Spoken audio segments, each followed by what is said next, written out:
সবাইকে স্বাগতম। প্রাথমিক বিদ্যালয় সংক্রান্ত সকল তথ্য সবার আগে পেতে আমাদের এই চ্যানেলটি সাবস্ক্রাইব করুন এবং পাশে থাকা বেল আইকনটিতে ক্লিক করুন।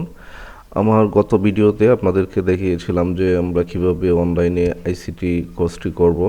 আমাদের অনলাইন আইসিটি যে আইসিটি ইন এডুকেশন ট্রেনিংটি আমাদের অনলাইনে যেভাবে করতে হয় সম্পূর্ণ ভিডিওটি আপনাদের সামনে উপস্থাপন করেছিলাম A to Z।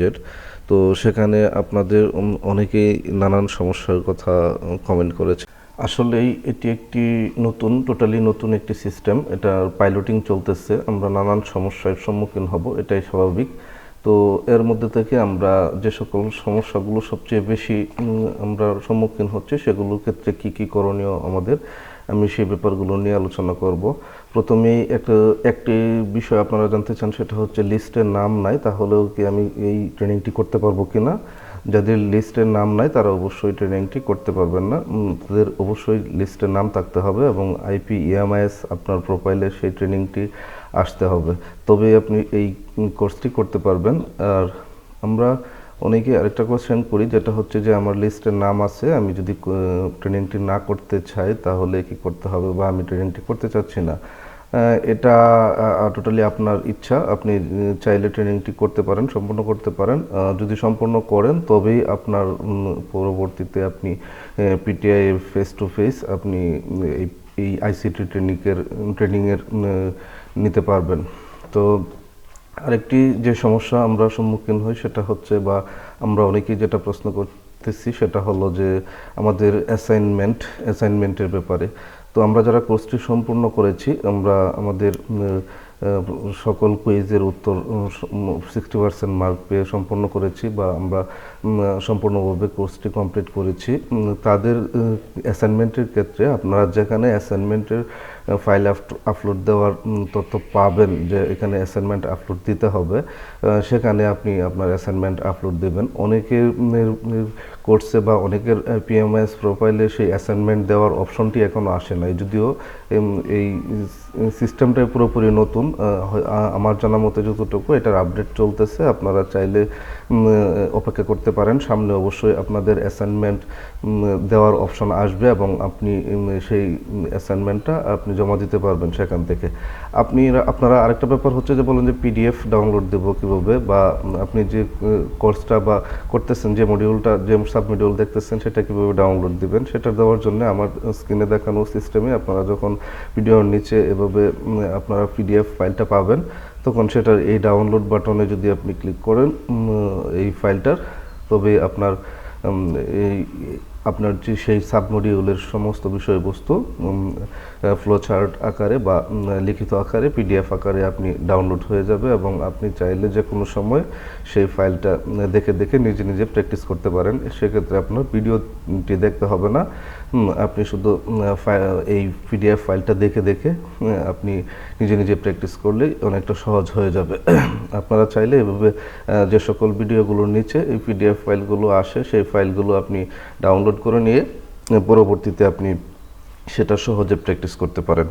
এটা হলো একটি বিষয়। আর আমরা আরও যে নানান সমস্যাগুলো সম্মুখীন হচ্ছে সেগুলো হচ্ছে, অনেকেই কমেন্ট করেছেন যে সার্টিফিকেট কিভাবে জেনারেট করব, বা সার্টিফিকেট কিভাবে ডাউনলোড দিব, আমার কোর্স শেষ, আমি কিভাবে সার্টিফিকেট পাবো। সেটার জন্য আপনাকে আপনার কোর্স যদি সম্পূর্ণ শেষ হয় এবং আপনি যদি প্রত্যেকটা কুইজ বা প্রত্যেকটা মডিউলে 60%-এর উপরে মার্ক পেয়ে যান, তাহলে অবশ্যই আপনি আপনার সার্টিফিকেট জেনারেট করতে পারবেন। সেজন্য সার্টিফিকেট জেনারেট করার জন্য আপনি যখন অ্যাপ্লাই করবেন, আপনার কোর্স শেষ হওয়ার পরেই আপনার কাছে যে অপশনটা আসবে সার্টিফিকেট জেনারেটের, তো সেটা আপনার যে ট্রেনার উনি যখন অ্যাপ্রুভ করবে তখন অটোমেটিকলি আপনার সার্টিফিকেট জেনারেট হয়ে চলে আসবে। তার জন্য একটু অপেক্ষা করতে হবে। আপনার ট্রেনার যখন আপনার সম্পূর্ণ কোর্সটি সম্পন্ন হয়েছে বলে সে অ্যাপ্রুভ করে দিবে, তখনই আপনি আপনার সার্টিফিকেটটি পেয়ে যাবেন বা সার্টিফিকেট জেনারেট হয়ে যাবে, তারপর আপনি ডাউনলোড দিতে পারবেন। তার আগে আপনি আপনার সার্টিফিকেট ডাউনলোড দিতে পারবেন না বা সার্টিফিকেট পাবেন না। এটা হলো একটা ব্যাপার। আর আমরা আরও যে সকল নানান সমস্যার সম্মুখীন হচ্ছি, তার মধ্যে একটি সবচেয়ে বড় সমস্যা হলো যে আমরা অনেকেই কুইজের আনসার দিতে গিয়ে 3বার ভুল কুইজের আনসার দিয়ে দিই, তারপর আর আমরা সামনের দিকে আগাতে পারছি না। তো আপনি এখানে আরেকটু ব্যাপার আমি বলে রাখি, সার্টিফিকেট ডাউনলোড দেওয়ার আগে আমার স্ক্রিনে দেখানো সিস্টেমে এভাবে আপনি আপনার প্রোফাইল থেকে আপনার গ্রেডগুলো দেখে নেবেন, আপনি কোন কোন মডিউলগুলোতে কি পরিমাণ মার্ক পেয়েছেন। যদি এখানে আপনি দেখেন যে আপনার মডিউলগুলোতে কোথাও মার্ক 60%-এর কম, তাহলে আপনি সার্টিফিকেটের জেনারেট করতে পারবেন না, তাহলে আর আপনি সার্টিফিকেট ডাউনলোড দেওয়ার চিন্তা করতে পারেন না। আপনি এখান থেকে ভালো করে দেখে নেবেন আপনার সবগুলো মডিউলে 60%-এর উপরে মার্ক আছে কিনা, বা আপনি আপনার কুইজের উত্তরগুলো সঠিক হয়েছিল কিনা, বা কত পার্সেন্ট আনসার আপনি করতে পেরেছেন আপনার কুইজের।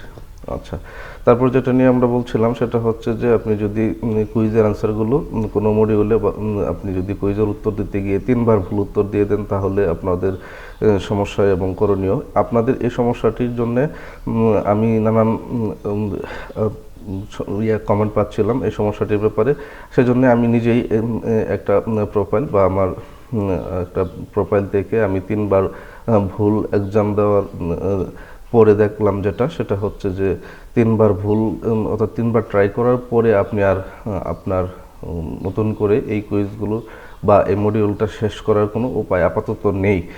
তো সেটার জন্য হতাশ হওয়ার কিছু নেই। আমরা জানি যে এই সম্পূর্ণ সিস্টেমটাই হচ্ছে একটা পাইলটিং সিস্টেম বা নতুন শুরু হয়েছে, এখানে নানান আপডেট আসবে। আমরা এই কোর্সটা করতে যেয়ে যে সকল সমস্যার সম্মুখীন হচ্ছি, অবশ্যই কর্তৃপক্ষ সেই সমস্যাগুলো কিভাবে সমাধান করা যায় সেভাবে সমাধানের পথ বের করে এখানে অবশ্যই সংযুক্ত করে দিবেন। বা আমরা যারা 3বার ভুল আনসার দিয়ে এখন এই লক হয়ে আছে, তারা আমাদের অপেক্ষা করা ছাড়া আর কোনো কিছু করার নেই। আমরা অপেক্ষা করব, কর্তৃপক্ষ আশা করি খুব শীঘ্রই আমাদের এই সমস্যাটির সমাধান করে দিবেন। আমি ওই যে মডিউল লক হয়েছিল সেই মডিউলের প্রথম থেকে শেষ পর্যন্ত পুনরায় দেখে ট্রাই করেছি, কোনো কাজ হয় নাই। এবং এমনকি সম্পূর্ণ কোর্সটা প্রথম থেকে শেষ পর্যন্ত দেখে দেখে ট্রাই করেছি লক ছোটানোর জন্য, বা লক আনলক হয় কিনা, কিন্তু হয় নাই। তার মানে 3বার ভুল আনসার দেওয়ার পর বা 3বার চেষ্টা করার পর পরবর্তীতে আর কোনো সুযোগ পাওয়া যাবে না,